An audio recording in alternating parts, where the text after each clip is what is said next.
Deep water William Douglas के द्वारा लिखी गई एक book of man and mountain से लिया गया एक एक्सॉफ्ट है। ये जो चैप्टर है डीप वाटर, ये बहुत ही इंपॉर्टेंट चैप्टर है और जिस एज के स्टूडेंट्स के लिए ये चैप्टर सेलेक्ट किया गया है क्लास 12 के स्टूडेंट्स के लिए, वो बहुत ही ये जो लेसन्स है, जो इस चैप्टर की जो टीचिंग्स है वो बहुत ही इंपॉर्टेंट है।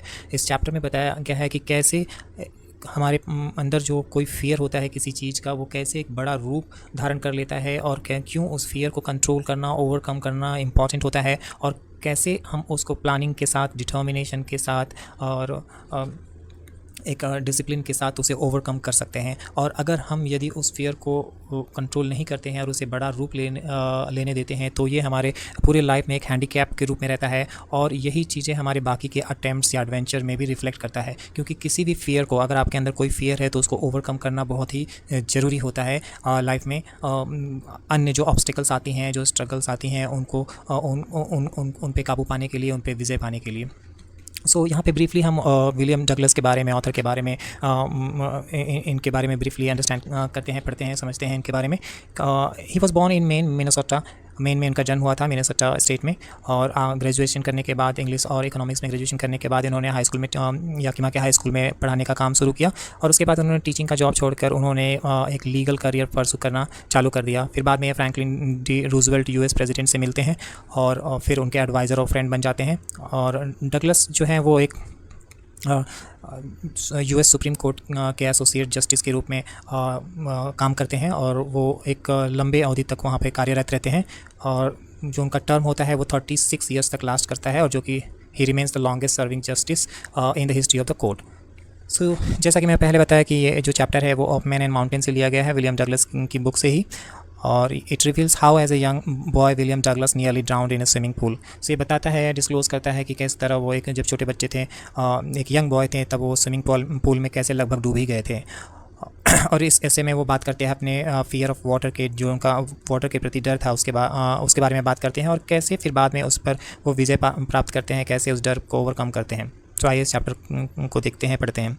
It had happened when I was 10 और 11 ईयर्स ओल्ड। ये जो हुआ था, ये तब हुआ था जब मैं 10 या 11 साल का था। विलियम डगलस कहते हैं ये जो डर है वो उनके अंदर तब शुरू हुआ था जब वो 10 या 11 साल के थे। I had decided to learn to swim, और उन्होंने निर्णय कर लिया था कि उन्हें स्विमिंग सीखनी है। एक पूल था YMCA जो कि याकिमा में एक पूल है और वहाँ पर उन्हें स्विमिंग सीखने की जो अपॉर्चुनिटी है, वो जिस तरह की अपॉर्चुनिटी उन्हें चाहिए थी स्विमिंग सीखने के लिए, वो बिल्कुल उपलब्ध थी याकिमा के YMCA पूल में। जो याकिमा रिवर था वो ट्रेचरस था। ट्रेचरस का मीनिंग होता है ऐसा चीज़ जो देखने में हमें तो सेफ़ दिखता है लेकिन वो असल में सेफ़ होता नहीं है, सुरक्षित होता नहीं है। ट्रेचरस का मतलब डेंजरस। ऊपर से हमें दिखता है कि ये सेफ़ है लेकिन ये सेफ़ होता नहीं है। Mother continually warn against it. उनकी जो माँ है वो निरंतर हमेशा उन्हें वॉर्न करते रहती हैं और उनके दिमाग में हमेशा फ्रेश रखती हैं इस बात को। कोई भी जो ड्राउनिंग होती है उस रिवर में, याकिमा रिवर में जो भी ड्राउनिंग होती है, कोई भी डूबने की घटना होती है, तो उसके बारे में अपने बेटे को बताती हैं ताकि उनके जो बेटा है वो याकिमा रिवर की तरफ ना जाए या उसमें स्विमिंग ना करे जिससे वो डूब ना जाए।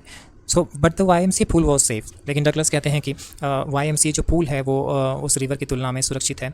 इट वॉज 1, 2 और 3 feet deep at the shallow and. किनारे का जो छोर है, जो एंड है, जो स्विमिंग पूल का जो शैलो एंड है, जो छिछला किनारा होता है, वहाँ पे केवल 2 या 3 फीट की ही गहराई है। और जबकि जो डीप एंड होता है, जो पानी स्विमिंग पूल की जो गहराई है बीच में, वो 9 फीट की है। लेकिन जो ड्रॉप है यानी जब बाहर से स्विमिंग पूल के में अंदर की तरफ हम जाते हैं गहरे पानी की तरफ, तो जो ड्रॉप है वो ग्रेजुअल है, वो धीरे धीरे गहराई बढ़ती है, अचानक से गहराई नहीं बढ़ती है। इसलिए वो जो स्विमिंग पूल है, YMCA पूल जो है वो सेफ़ है, सुरक्षित है। I got a pair of water wings. तो वो वाटर विंग्स लेते हैं। वाटर विंग्स प्लास्टिक बैग होते हैं जो आर्म्स के चारों तरफ पहनकर हम स्विमिंग सीखते हैं, ये वाटर विंग्स कहलाते हैं। And went to the pool, और वो पूल की तरफ गए वाटर विंग्स लेकर। I had to walk naked into it. उनको पसंद नहीं था स्किनी लेग शो करना, उनके जो दुबले पतले पैर थे उसे शो करना, नंगे होकर स्विमिंग पूल में जाना उन्हें पसंद नहीं था। But I subdued my pride and did it. लेकिन उन्होंने अपने प्राइड को, अपने जो अभिमान होता है उसको उन्होंने कंट्रोल किया और वो फिर पानी में गए। तैरना सीखने के लिए। From the beginning however I had an aversion to the water when I was in it. शुरुआत से ही उन्हें एक अवर्जन था। अवर्जन कहते हैं हम लोग, अवर्जन कहते हैं हम लोग एक ऐसे डर को, एक डिसलाइक को, जो किसी चीज़ के प्रति अगर हमें डिसलाइक होती है या उसे हम पसंद नहीं करते हैं तो हम उसे कहते हैं aversion. This started when I was 3 or 4 years old and father took me to the beach in California. So ये तब शुरू हुआ जब मैं 3 या 4 साल का था और फादर जो है वो उनके फादर जो है उन्हें कैलिफोर्निया बीच में लेकर जाते हैं। He and I stood together in the surf. So वो दोनों जन सर्फ में ही, जो पानी की वेव्स थी उसमें ही वो खड़े थे, और वो उनको पकड़े हुए थे। डगलस जो है अपने फादर को पकड़े हुए थे, और जो वेव्स आती हैं वो उन्हें नॉक कर देती हैं, धक्का देकर गिरा देती हैं, लहरें जो होती हैं, और वो उनके ऊपर पानी जो है वो काफ़ी पानी चला जाता है। I was buried in water. So वो पानी में पूरी तरह से पानी उनके ऊपर चला जाता है, जैसे ऐसा लगता है कि वो पानी में ही दफन हो गए हैं। My breath was gone. उनकी जो सांस है वो चली जाती है, यानी वो सांस नहीं ले पाते हैं। आई वॉज फ्राइटेंड, और काफ़ी डर जाते हैं। उनके पिता जो हैं वो वहीं पर खड़े होकर हंसते हैं, लेकिन ये जो है वो ओवर पावरिंग फोर्स जो होती हैं वेव्स की, उससे वो विलियम डगलस काफ़ी डर जाते हैं। ओवर पावरिंग यानी काफ़ी जो स्ट्रॉन्ग फोर्स से वेव्स उनको धक्का देती हैं, उससे उनके दिल में एक डर बैठ जाता है विलियम डगलस के दिल में। सो हम देखते हैं कि जब 3 या 4 साल की अवस्था में जब वो फादर के साथ बीच पे जाते हैं, कैलिफोर्निया के बीच पे जाते हैं, तब पहला जो इंसिडेंट होता है जब उन्हें पानी के प्रति एक डर आता है। इसके बाद से वो कहते हैं कि जो उनका इंट्रोडक्शन है YMCA स्विमिंग पूल से, जो उनका परिचय है, वो सारी मेमोरीज़ जो है, पुरानी जो मेमोरीज़ हैं, जो डर है वो बचपन का जो डर है वो फिर से शुरू कर देता है। स्टार्ट करना मतलब किसी चीज़ को स्टार्ट कर देना। सो वो चाइल्डिश जो फियर है, बचपन का जो डर था, और अनप्लेजेंट जो मेमोरीज़ थी उससे रिलेटेड, कि कैसे वो पानी में वो बेरिड हो गए थे और कैसे वेव्स ने उन्हें नॉकडाउन कर दिया था। सो ये सारी चीज़ें फिर से उनके दिमाग में वापस आती हैं, और वो फिर से डर जाते हैं जब YMCA पूल पर वो आते हैं। But in a little while I gather confidence. लेकिन धीरे धीरे वो फिर उनको कॉन्फिडेंस आता है। I paddle with my new water wings. जो नए वाटर विंग्स होते हैं उसकी सहायता से वो पैडल करते हैं। पैडल करना मतलब पानी में हाथ पैर मारना, स्विमिंग सीखने के लिए। वॉचिंग द अदर बॉयज़, दूसरे बच्चों को देखते हुए हाथ पैर मारते हैं। एंड बाई एपिंग देम मतलब कॉपिंग देम मतलब इमिटेटिंग देम, उनकी नकल करते हुए, दूसरे बच्चों की नकल करते हुए उन पानी में तैरने की कोशिश करते हैं। और वो इस तरह 2 या 3 बार करते हैं अलग अलग दिनों पे। एंड अब वो पानी में एट ईज़ हो गए थे, उनको पानी में अब अच्छा लगने लगा था। धीरे धीरे वो कॉन्फिडेंस गेन करने लगे थे। When the miss adventure happened. तो जैसे ही वो पानी में जाने लगे और तो थोड़ा कॉन्फिडेंस गेन करने लगे, उनको कॉन्फिडेंस आने लगा कि अब मैं तैरना धीरे धीरे सीख जाऊँगा, तभी एक एक्सीडेंट होता है। मिस एडवेंचर कहते हैं एक एक्सीडेंट को। I went to the pool when no one else was there. So वो एक ऐसे समय पे जाते हैं स्विमिंग पूल पर जब कोई वहाँ नहीं होता है। पूरी तरह से वो जो प्लेस होता है क्वाइट होता है, पानी भी जो होता है स्थिर होता है, और जो टाइल्ड बॉटम होता है वो पूरी तरह से वाइट और क्लीन दिखता है, एक बाथ टब की तरह। So I was timid about going. Timid मतलब वो डरे हुए थे, वो पानी में अकेले जाने से वो डरते हैं। सो वो स्विमिंग पूल के जो साइड है वहीं पे बैठ जाते हैं, उसके किनारे ही स्विमिंग पूल के बैठ जाते हैं। वो इंतजार करते हैं दूसरे बच्चों के या अन्य लोगों के आने के लिए। So I had not been there long when in came a big bruiser of a boy. So एक big bruiser of a boy मतलब एक काफ़ी स्ट्रॉन्ग बॉय आता है, और अभी ज़्यादा देर उनको बैठे हुए नहीं होता है स्विमिंग पूल की साइड में, तब तक एक बड़ा और स्ट्रॉन्ग बॉय आता है, और जो कि लगभग 18 साल का होता है, और जिसके सीने पे थिक हेयर होते हैं, घने बाल होते हैं, और वो एक सुंदर दिखने वाला, फिज़िकली अच्छा दिखने वाला, स्ट्रॉन्ग और अच्छा दिखने वाला लड़का होता है। और उसके जो मसल्स होते हैं वो रिपलिंग मसल्स होते हैं, जैसे पानी में वाटर रिपल करता है उसी तरह उसकी मसल जो है वो लहरदार मसल थी।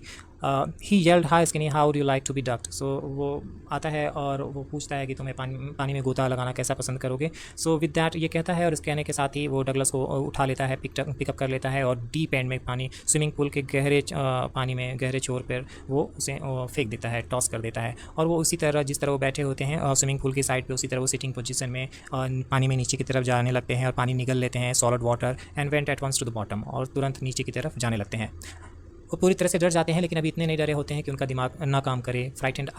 Not yet frightened out of my wits. So अपने इतने डरे हुए नहीं थे कि उनकी बुद्धि काम करना बंद कर दे। On the way down I plan. So जब वो नीचे जा रहे थे पानी में, तब उन्होंने प्लान किया कि when my feet hit the bottom I would make a big jump, come to the surface, lie flat on it and paddle to the edge of the pool. So ऐसी हालत में भी वो पूरी तरह से डरते नहीं हैं, और डरते हैं लेकिन फिर भी प्लानिंग करते हैं कि किस तरह वो वापस सरफेस पर आ जाएंगे, पानी के सरफेस पर आ जाएंगे। सो वो ये प्लान बनाते हैं कि जब वो बॉटम स्विमिंग पूल के बॉटम को जब उनका पैर टच करेगा तो वो एक he would make a big jump, ज़ोर से छलांग लगाएंगे और सरफेस पे चले आएंगे पैडल करते हुए, फिर पूल के किनारे पर आ जाएंगे। So it seemed a long way down. वो जो 9 फीट की जो दूरी है स्विमिंग पूल की गहराई है वो काफ़ी लंबी दिख रही थी। ऐसा लग रहा था कि 90 फीट की गहराई है और उनके जो लंग्स थे ऐसा लग रहा था कि वो बर्स्ट हो जाएंगे, फट जाएंगे, क्योंकि उन्होंने बहुत सारा पानी जो है निगल लिया था।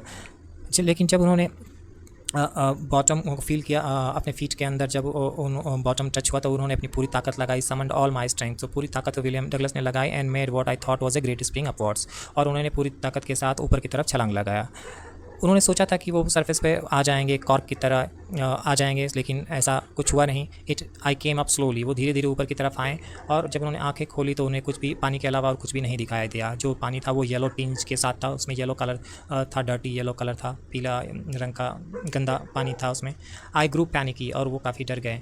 आई reached up as if to grab a rope, और वो अपने हाथ बढ़ाते हैं ऐसा मानो कि किसी रस्सी को पकड़ने के लिए, और बट उनका जो हाथ है वो केवल पानी को ही पकड़ता है। क्लच्ड ओनली एट वाटर, और सफोकेट करने लगे वो, क्योंकि काफ़ी जब पानी उनके लंग्स में या मुंह में जाता है तो उन्हें सांस लेने में प्रॉब्लम आती है, और वो चिल्लाने की कोशिश करते हैं लेकिन कोई भी साउंड उनके मुंह से बाहर नहीं निकलता है। then my eyes and nose came out of the water but not my mouth। लेकिन वो पानी के सरफेस पे आते हैं, जब पहली बार कोई पानी में कूदता है तो जितनी तेज़ी से वो कूदता है उतनी ही तेज़ी से उसी फोर्स के साथ पानी जो है वापस बॉडी को ऊपर की तरफ भेजता है। तो वो वापस ऊपर की तरफ आते हैं, लेकिन उनका जो माउथ है वो अभी भी डूबा रहता है, केवल आइज़ और नोज़ ही पानी के बाहर आती हैं। सो ये फर्स्ट अटैम्प्ट में उनका माउथ और उनकी आइज़ और नोज़ जो है वो बाहर आती है, माउथ पानी के अंदर ही रहता है। I flailed at the surface. So flail करना मतलब हाथ पैर मारना। सो सब पानी की सतह पर वो हाथ पैर मारते हैं और काफ़ी पानी पी लेते हैं और चोक करने लगते हैं। चोक करना मतलब पानी मुँह में जब होता है, जब हम सांस लेने की कोशिश करते हैं तो वो पानी जब फंस जाता है तो जो आवाज़ आती है सांस लेने में जो प्रॉब्लम आती है उसी को कहते हैं चोक करना। I try to bring my legs up. वो कोशिश करते हैं अपने पैरों को ऊपर लाने के लिए, लेकिन वो डेड वेट्स की तरह लटके रहते हैं। ऐसा मानो कि उनमें जान ना हो, वो उसे कंट्रोल ना कर पा रहे हों। पूरी तरह से वो पैरालाइज्ड हो गए थे, काम नहीं कर रहे थे और कठोर हो गए थे। A great force was pulling me under. एक बड़ी ताकत जो है ऐसा लग रहा था कि उन्हें पानी के अंदर खींच रही थी। वो चिल्लाए लेकिन पानी में उनकी आवाज़ कोई भी नहीं सुने, और वो वापस जो है बॉटम ऑफ द पूल की तरफ जाने लगे। जो लंबी जर्नी है 9 फीट की जो लंबी जर्नी है वो वापस नीचे की तरफ पानी में जाने लगे। सो पानी में वो फिर से हाथ पैर मारते हैं, लेकिन वो नीचे की तरफ ही जाते हैं। पूरी तरह से अपनी जो है अपनी ताकत खर्च करते हैं कि इररेजिस्टिबल फोर्स, एक ऐसा फोर्स जिसको वो कंट्रोल नहीं कर पा रहे हैं, ऐसे फोर्स को वो फाइट करते हैं, लड़ने की कोशिश करते हैं। बट पूरी तरह से जो उनका ब्रेथ है वो लूज़ कर चुके हैं। उनकी सांस जो है वो सांस लेने में प्रॉब्लम आ रही है। जो लंग्स है उसमें उनको दर्द हो रहा है। उनका जो हेड है वो थ्रॉप कर रहा है, जैसे दिल धड़कता है उसी तरह सिर में भी धक धक की आवाज़ आती है, तो उसे थ्रॉप कहते हैं। आई वॉज गेटिंग डिजी, और उन्हें चक्कर भी आ रहा था। बट उन्हें अभी भी उनकी स्ट्रैटेजी जो है वो याद है कि जब वो पानी के बॉटम को हिट करेंगे, स्विमिंग पूल के जो बॉटम को हिट करेंगे, तब वो वापस उसी तरह स्प्रिंग करने की कोशिश करेंगे और फिर वो पानी की सतह पर आ जाएंगे। सो अपने जो हाथ और पैर जो हैं, आर्म्स और लेग्स जो है उसको थ्रैश कर रहे थे और कोशिश कर रहे थे पूल के एज की तरफ आने की। आई वेंट डाउन एंडलेसली, लेकिन वो नीचे की तरफ ही जा रहे थे। जब उन्होंने आंखें खोले तो उन्हें पानी येलो ग्लो के साथ जो पानी है बस वही दिखाई दिया, अंधकार वाला पानी, और उसके अलावा वो कुछ नहीं देख पाए।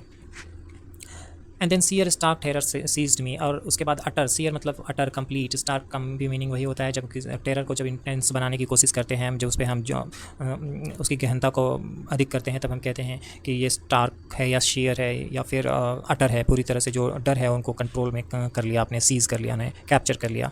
सो terror that knows no understanding, ऐसा टेरर जो समझ में नहीं आता है, जिसे terror that knows no control, जिसे कंट्रोल नहीं किया जा सकता है। Terror that no one can understand, terror ऐसा डर जिसे कोई समझ नहीं सकता है। Terror that knows no understanding, एक ऐसा डर जिसे जो दूसरों को नहीं समझता है या समस्या को नहीं समझता है, ऐसा डर। और ऐसा डर terror that no one can understand who has not experienced it. और ऐसा डर जिसे कोई ना समझ पाए, कोई ऐसा व्यक्ति ना समझ पाए जिसने टेरर को कभी एक्सपीरियंस ही नहीं किया हो। सो वो डगलस जो है वो स्ट्रीक कर रहे थे, चिल्ला रहे थे पानी के नीचे, और उनका जो बॉडी है वो पूरी तरह पैरालाइज्ड हो गया था, स्टिफ रिजिड विथ फियर। डर से वो जो है पूरी तरह से रिजिड हो गए थे, कठोर हो गए थे। उनका थ्रॉट जो है फ्रोज़न हो गया था। केवल उनका हार्ट जो था वही धड़क रहा था, और जो पाउंडिंग उनके हेड में हो रही थी, जो धड़कन या धक धक की आवाज़ जो उनके सर में हो रही थी, वो केवल बता रही थी कि वो अभी भी जीवित हैं। और इन सब के डर के बीच में फिर उन्हें एक टच ऑफ रीज़न आता है, उन्हें एक बुद्धि आती है, एक दिमाग आता है उन्हें कि I must remember to jump when I hit the bottom. So उन्हें अभी भी ऐसा लगता है कि वो जब बॉटम को हिट करेंगे तो वो जंप करके फिर वापस ऊपर की तरफ आ सकते हैं। So at last I felt the tiles under me. So वो फिर से दोबारा जो है बॉटम को टच करते हैं, उसके टाइल्स को टच करते हैं स्विमिंग पूल के। My toes reached out as it to grab them. जो उनके टोज़ होते हैं वो इस तरह पकड़ते हैं जैसे कि उनको ग्रैब करना चाहते हैं, बॉटम को, जो स्विमिंग पूल का बॉटम होता है उसको पकड़ना चाहते हैं, और फिर अपनी पूरी ताकत के साथ वो जंप करते हैं। लेकिन जो जंप है वो उससे कोई फ़र्क नहीं पड़ता है, जो पानी है वो अभी भी उनके चारों तरफ है और पूरी तरह से वो जो डर है उन पर अपनी मजबूत गहरी पकड़ बना चुकी थी, और वो जो है अभी भी डर से वो काँपते हैं। उनके आर्म्स जो है वो मूव नहीं करते हैं, ना ही पैर उनके मूव करते हैं, और वो हेल्प के लिए पुकारते हैं, लेकिन कोई भी उनकी आवाज़ सुनता नहीं है। He try to call for help, to call for mother, nothing happened. And then strangely there was light. फिर अचानक से उन्हें रोशनी महसूस होती है। I was coming out of the awful yellow water. जो उन्हें लगता है कि वो पानी से, येलो जो वाटर है, पीला रंग का जो पानी है स्विमिंग पूल का, उससे वो बाहर आ रहे हैं। एटलीस्ट माई आइज़ वर। उन्हें लगता है कि उनकी आँखें कम से कम बाहर आ रही थी, और जो नोज़ था वो भी लगभग बाहर आ गया था। और इसके बाद फिर वो अचानक से तीसरी बार नीचे की तरफ जाने लगते हैं। सो 2 अटैम्प्ट्स करते हैं, तो वो पानी में से स्विमिंग पूल के बॉटम से जंप कर 2 बार वो कोशिश करते हैं पानी की सतह पर आने की, और फिर वो तीसरी बार अब नीचे की तरफ जा रहे हैं। I sucked for air and got water. वो हवा, सांस लेने के लिए हवा खींचते हैं अपने मुंह से, लेकिन केवल पानी उन्हें मिलता है। अब जो येलोइश जो लाइट है वॉज गोइंग आउट। येलोइश जो लाइट है, वो जो लाइट था, जो प्रकाश जो उन्हें दिख रहा था, वो थोड़ा ऊपर आने की वजह से वो जो लाइट है वो अब धीरे धीरे जा रहा था। और उसके बाद तीसरी बार जब उनकी बॉडी जो है नीचे की तरफ जाने लगी, तब वो उनके जो सारे प्रयास थे वो समाप्त हो गए। आई रिलैक्स। वो पूरी तरह से उनका शरीर जो है वो रिलैक्स हो गया। उनके लेग्स जो है वो लिम्प हो गए, यानी काम करना बंद कर दिए और ढीले पड़ गए। और उनके जो एक ब्लैकनेस है वो स्वेप्ट ओवर माई ब्रेन, और एक कालापन, एक अंधेरा जो है उनके दिमाग पर छा गया, और ये पूरी तरह से डर को वाइप आउट कर दिया, फियर को ख़त्म कर दिया। जो टेरर था उनके अंदर ख़त्म हो गया। अब कोई पैनिक नहीं था, कोई डर नहीं था, कोई भय नहीं था। It was quiet and peaceful.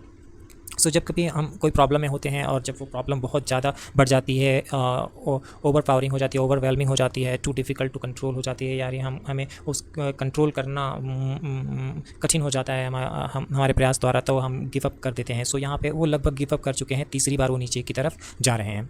So nothing to be afraid of. अब उनके पास डरने के लिए कुछ नहीं है, क्योंकि वो सारे जो एफर्ट्स हैं उन्होंने सीज़ कर दिए हैं, स्टॉप कर दिए हैं। उनकी बॉडी जो है वो काम नहीं कर रही है, उनके जो आर्म्स हैं, लेग्स हैं, वो काम नहीं कर रहे हैं, वो लिम्प हो गए हैं, पैरालाइज्ड हो गए हैं पूरी तरह। This is nice to be drowsy, to go to sleep, no need to jump. So ये अच्छा है स्लीपी फील करना। ड्राउजी मतलब स्लीपी, सो जाना, या फिर जंप करने का कोई ज़रूरत नहीं है। अब इतने थक गए हैं कि जंप नहीं कर सकते हैं, और पानी उनको जेंटली कैरी कर रहा है, फ्लोट कर रहा है पानी अपने पेस में। और टेंडर आर्म्स अराउंड मी। उन्हें फील होता है कि टेंडर आर्म जो है, कोमल बाहें जो है उनके चारों तरफ है, और पानी, और now I must go to sleep. और उन्हें लगता है कि अब मुझे सो जाना चाहिए। I cross to oblivion. So oblivion एक ऐसा स्टेट होता है, एक ऐसा मेंटल स्टेट होता है जहाँ पे हम चीज़ों को भूल जाते हैं या चीज़ों को याद नहीं रखते हैं, चीज़ें हमें याद नहीं रहती हैं। सो अब वो उस मेंटल स्टेट में जा रहे हैं जहाँ उन्हें कुछ भी याद नहीं है कि उनके साथ क्या हुआ या क्या हो रहा था। And the curtain of life fail. और जो जीवन का जो पर्दा है वो गिर गया, ऐसा उन्हें महसूस होता है।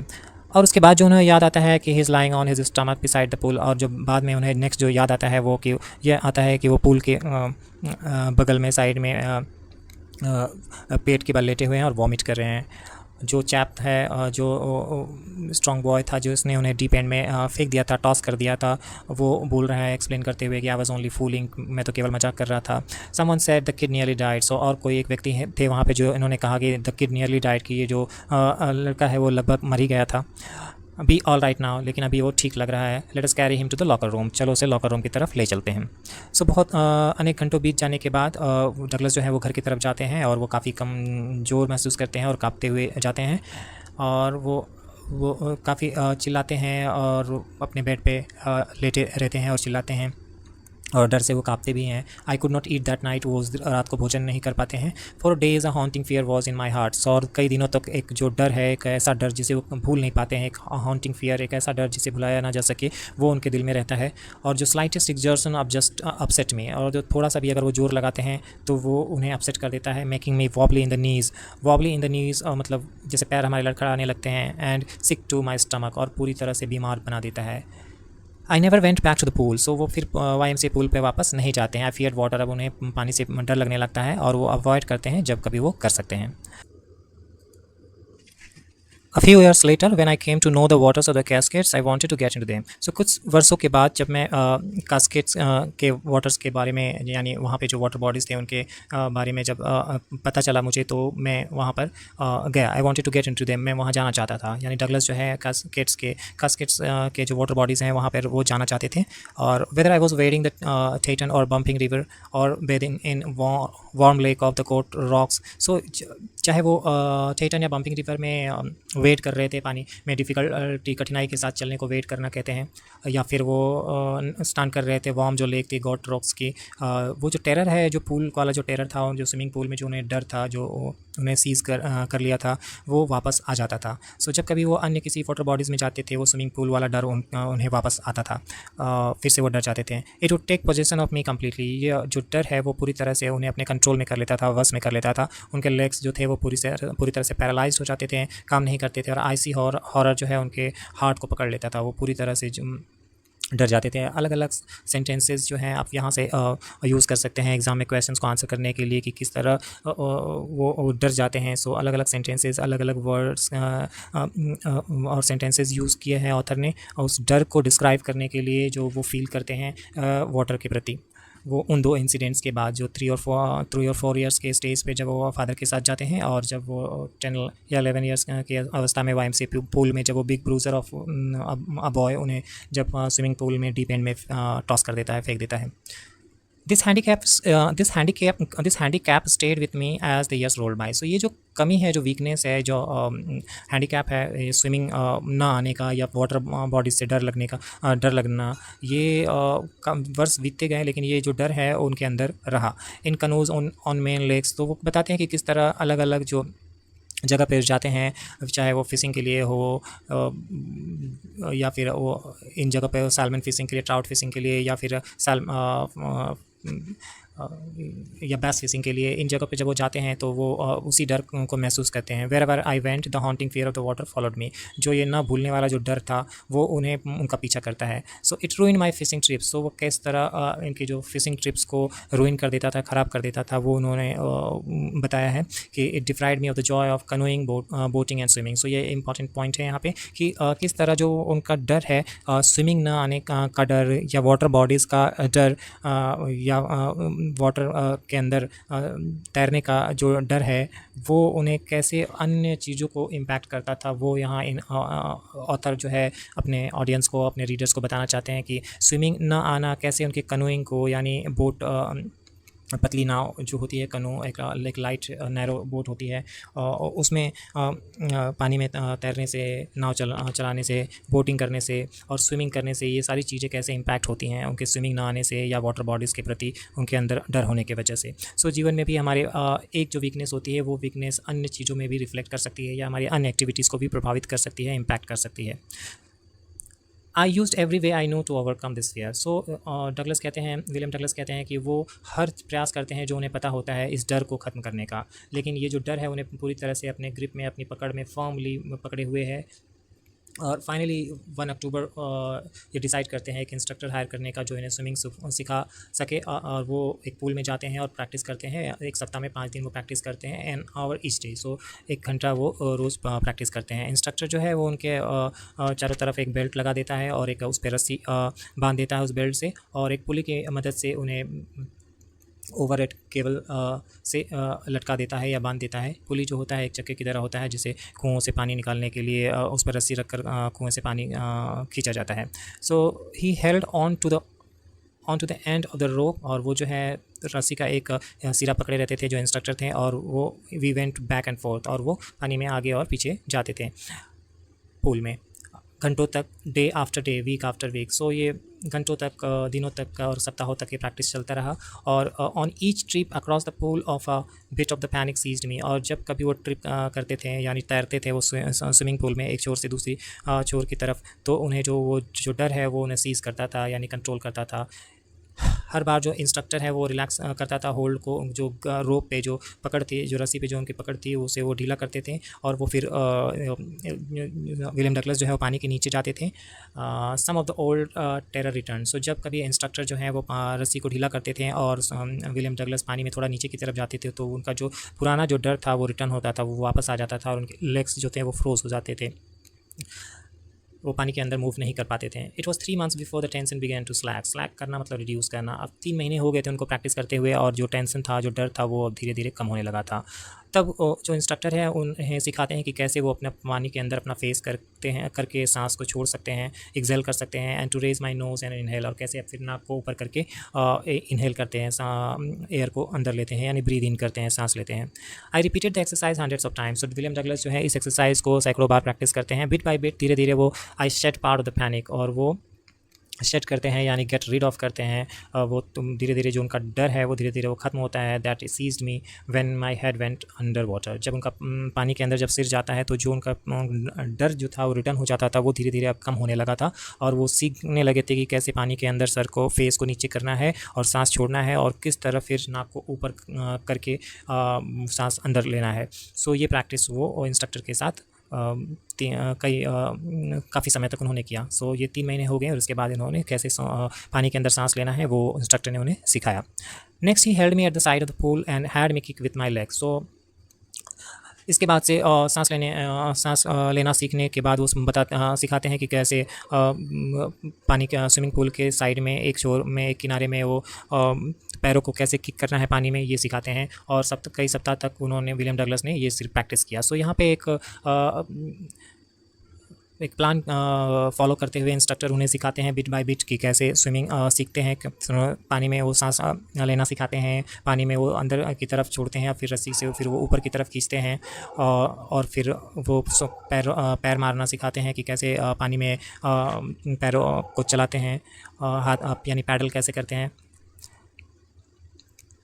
और ये सप्ताह तक फिर वो पैडलिंग करते हैं, किक करते हैं अपने लेग्स को स्विमिंग पूल के साइड में। At first my legs refuse to work. पहले तो शुरुआत में उनका पैर काम नहीं करता है, बट दे ग्रेजुअली रिलैक्स्ड, और धीरे धीरे वो रिलैक्स हो जाते हैं उनके पैर। And finally I could command them, और धीरे धीरे उनके पैर जो है उनके हिसाब से वो काम करने लगते हैं, वो पैरों को पानी में किक कर पाते हैं। दस पीस बाई पीस, इस तरह थोड़ा थोड़ा करके वो उनके अंदर एक अच्छा स्विमर बिल्ड करते हैं। जो इंस्ट्रक्टर हैं वो उन्हें सिखाते हैं, छोटी छोटी चीज़ें जो हैं, डिटेल्स जो हैं स्विमिंग के जो स्किल्स है वो उन्हें सिखाते हैं।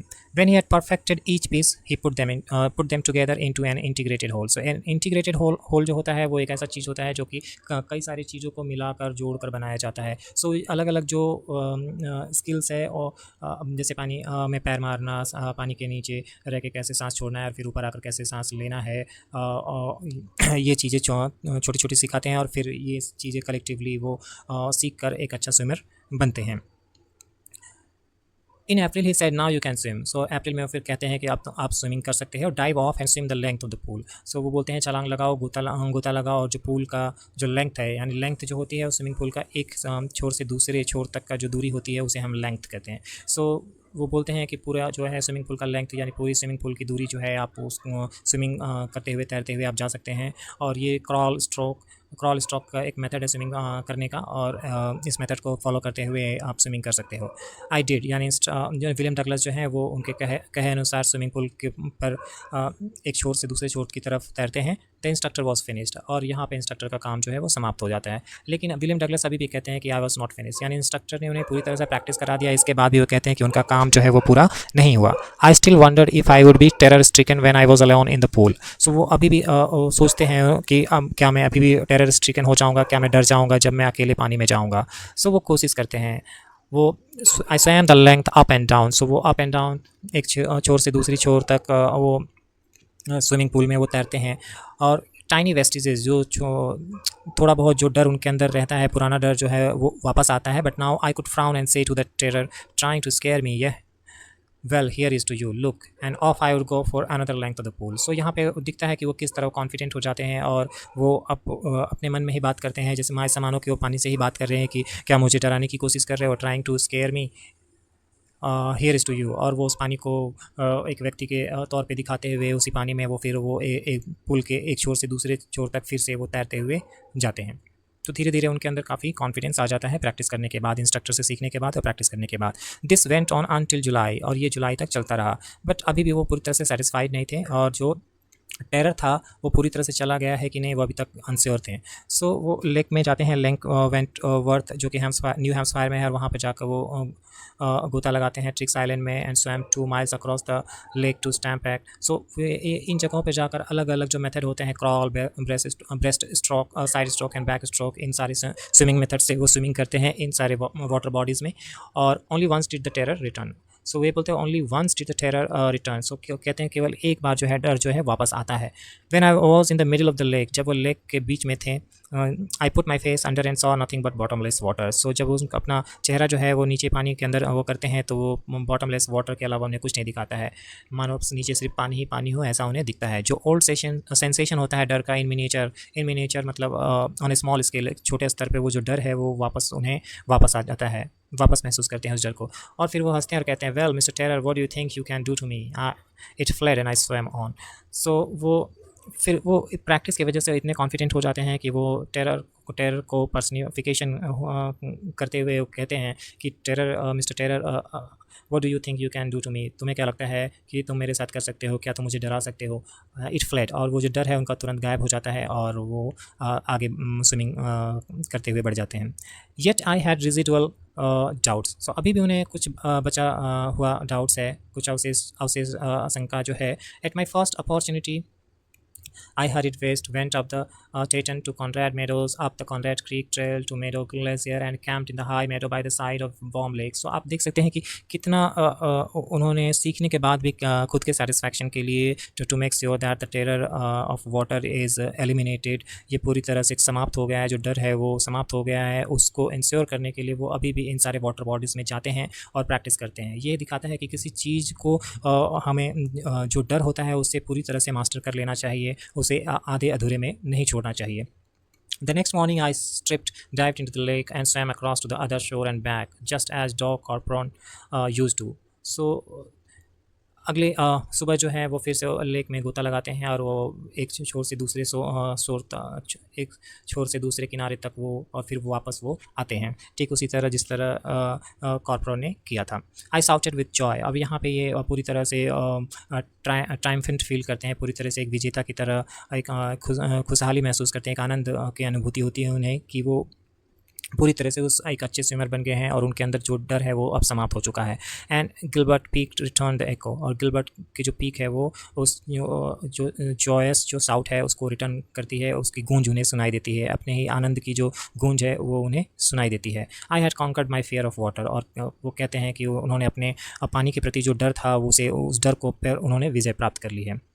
The experience had a deep meaning for me. ये जो अनुभव था, पानी का डर होना, फिर उस डर से परेशान होना, फिर उस डर के लिए प्लान करना, और फिर इंस्ट्रक्टर हायर करना, फिर प्रैक्टिस करना, और फिर बाद में उसके बाद और ज़्यादा प्रैक्टिस करना खुद के सेटिस्फैक्शन के लिए, टू इंश्योर वो जो डर है पूरी तरह से समाप्त हो गया है। ये जो एक्सपीरियंस था वो एक गहरा मीनिंग रखता है उनके लिए, as only those who have known stark terror and conquered it can appreciate. केवल इस एक्सपीरियंस को वही समझ सकते हैं, इस मीनिंग को वही समझ सकते हैं जो कि खुद कभी टेरर को, किसी चीज़ के डर को महसूस किए हैं और उस डर पर विजय प्राप्त किए हैं, केवल वही उसे अप्रिसिएट कर सकते हैं, अंडरस्टैंड कर सकते हैं। In death there is peace, मृत्यु में शांति है। There is terror only in the fear of death, डर जो है वो केवल मृत्यु के भय में है। As Roosevelt know when he said, जैसा कि रूजवेल्ट को पता था जब उन्होंने कहा था, all we have to fear is fear itself. So यहाँ पे रूजवेल्ट की लाइन को कोट करते हुए वे कहते हैं, विलियम डगलस कहते हैं कि all we have to fear is fear itself. So जो हमें जिस चीज़ से हमें डरना चाहिए वो डर है। सो डर से हमें डरना चाहिए, यानी कि हमें कभी भी इस बात से को इंश्योर करना चाहिए कि डर हमें कभी ना डरा सके। सो डर के जो भय है उसे हमें दूर रखना है, उससे डरना नहीं है। Because I had experienced both the sensation of dying and the terror that fear of it can produce, क्योंकि because I had experience both the sensation of dying and the terror that fear of it can produce. क्योंकि वो जो है William Douglas है, वो दोनों ही चीज़ों को महसूस कर सकते हैं। जो सेंसेशन होता है डाइंग का, मरने का जो अनुभव होता है, जो फीलिंग होता है, नियर डेथ सिचुएशन जो होती है, उसे वो एक्सपीरियंस कर चुके थे जब वो पानी में डूब रहे थे स्विमिंग पूल में। And the terror that fear of it can produce, और जो डर है, वो मृत्यु का जो डर है, वो जो प्रोड्यूस होता है, वो उसे भी फेस कर चुके थे। The will to live somehow grew in intensity. So जो जीने का जो इच्छा है, जो इच्छा शक्ति है, जो विल है, वो उसकी तीव्रता जो है वो बढ़ जाती है। सो ये कहते हैं कि बिकॉज आई हैड एक्सपीरियंस, क्योंकि वो दोनों ही चीज़ों को एक्सपीरियंस कर चुके थे, नियर डेथ सिचुएशन को एक्सपीरियंस कर चुके थे और इससे जुड़े हुए भय को एक्सपीरियंस कर चुके थे, इसीलिए जो जीने की जो तीव्र इच्छा है वो और भी ज़्यादा उनके अंदर बढ़ गई थी। Eight last I felt released, और फाइनली वो फील करते हैं रिलीज्ड, फ्री फील करते हैं, मुक्त फील करते हैं।